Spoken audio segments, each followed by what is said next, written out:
Voilà, donc je vous invite à monter ces marches, puisque c'est ici que commence en fait le musée de minéralogie, avec ce grand escalier et sa décoration que l'on va un petit peu développer. Alors là, on a encore fait un saut dans le temps, hein, parce que l'école des mines arrive ici en 1815, mais elle est en location. Donc l'État français va acquérir le bâtiment en 1838. Donc avant, pas de travaux, ou très peu d'aménagement. Donc l'école devient propriétaire, enfin l'État plus exactement, devient propriétaire en 1838. Donc à partir de là, on va pouvoir s'installer.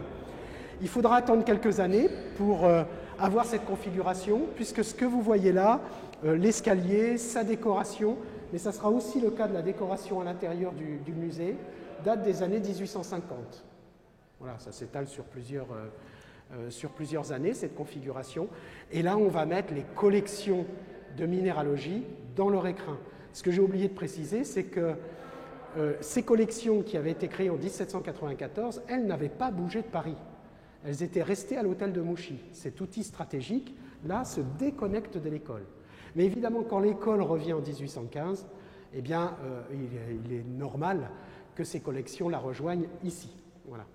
Et évidemment, ces collections vont être pendant tout le XIXe siècle, il était déjà au XVIIIe, ils le seront en partie au XIXe siècle, tout le centre de vie et d'intérêt de l'école.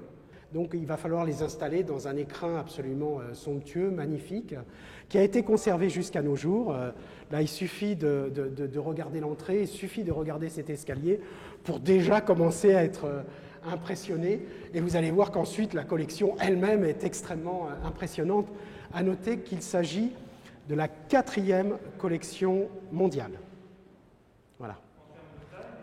Alors, les critères, ça c'est un petit peu particulier parce que est-ce que c'est le nombre d'échantillons? Alors la réponse est non, parce que là on est à 100 000 échantillons.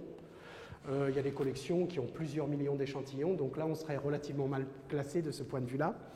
Il y a l'aspect historique, bien sûr, mais aussi et surtout, il y a l'aspect systématique. Les minéraux vont être présentés avec toutes leurs déclinaisons, toutes les familles, toutes les espèces, et là on a quelque chose qui n'est pas exhaustif, mais qui se rapproche de l'exhaustivité, la qualité des pièces présentées, voilà 2 critères qui vont faire de cette collection une des premières collections mondiales. Alors la question qui s'impose après derrière, c'est quelles sont les autres? Alors on va en citer quelques-unes.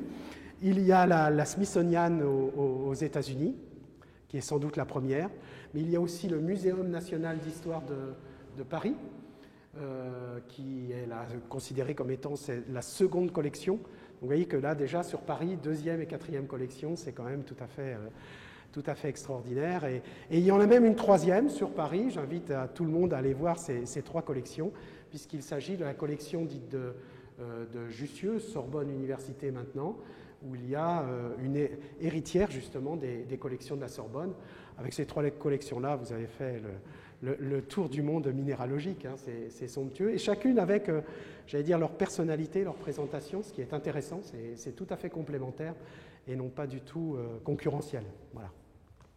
Alors, collection au pluriel, puisqu'il y a des collections de minéralogie, bien sûr, c'est la moindre des choses, dans un musée de minéralogie, collection de pétrographie, ce sont les roches, collection de météorites, collection de minéraux artificiels, donc qui ont été fabriqués par l'homme, puis collection d'objets et collection aussi de gemmes, de pierres précieuses, pour certaines brutes et d'autres taillées. Voilà, donc on va pouvoir découvrir tout ça. Alors on va parler un petit peu de la décoration ici, parce que quand même elle est intéressante. Alors, une petite note d'humour, moi je la présente toujours comme étant le premier diaporama ou PowerPoint de l'histoire. Pourquoi? Parce que là on voit des paysages géologiques, les Alpes, les Pyrénées, et puis on ne reste pas en France, hein, on va aller se promener en Italie, on va aller en Islande et puis en Écosse.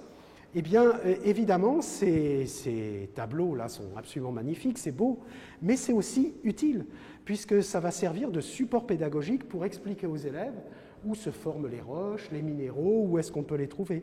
Donc, et c'était vraiment voulu comme ça, donc les cours de géologie devaient commencer, là, comme aujourd'hui cette visite, dans l'escalier pour présenter les phénomènes géologiques connus à l'époque.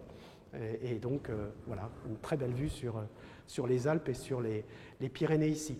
C'est pas tout, puisque au plafond, par exemple, j'évoquais ce que représentait l'école des mines et ses collections comme étant le dépôt du savoir minier.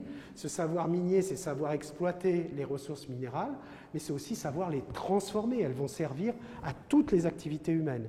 Et donc là, cette fresque évoque effectivement cela, puisqu'on voit des mineurs qui offrent les productions de l'exploitation minière à des dieux, une déesse même, transformatrice, avec son marteau qui va chauffer, taper sur tout ça, mouler tout ça pour fabriquer des objets décoratifs, des objets guerriers.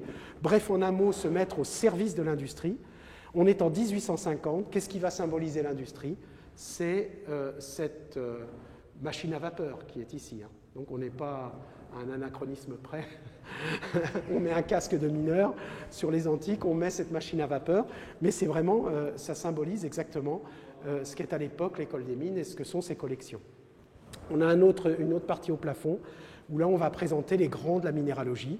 On va y retrouver Buffon, Cuvier, Monsieur de Saussure, Monsieur Dolomieu. Un personnage central sur lequel on reviendra, tout de noir vêtu, c'est l'abbé René Just à Huy, je l'ai déjà évoqué tout à l'heure, c'est le premier conservateur de ces collections à la période révolutionnaire, et on va voir que c'est un personnage scientifique absolument considérable. Voilà un petit cours d'histoire des sciences au passage. Et par ailleurs, le buste dans l'escalier et aussi sa représentation sur le plafond de M. Dufresnoy. M. Dufresnoy, eh bien, en 1850, c'est le directeur de l'école. Donc il est bien présent évidemment dans ce lieu, c'est celui qui l'a construit. Mais attention, il est là parce que c'est le directeur, mais surtout parce que aussi c'est le professeur de minéralogie. C'est lui qui, avec son collègue Élie de Beaumont, va parcourir la France, récolter des échantillons et créer un autre outil stratégique qui est la première carte géologique de la France. Allez, il est temps de rentrer dans les collections, on y va ? Allez-y. Et l'ange, là, ça représente quoi ? C'est une allégorie qui décerne les lauriers aux grands de la minéralogie.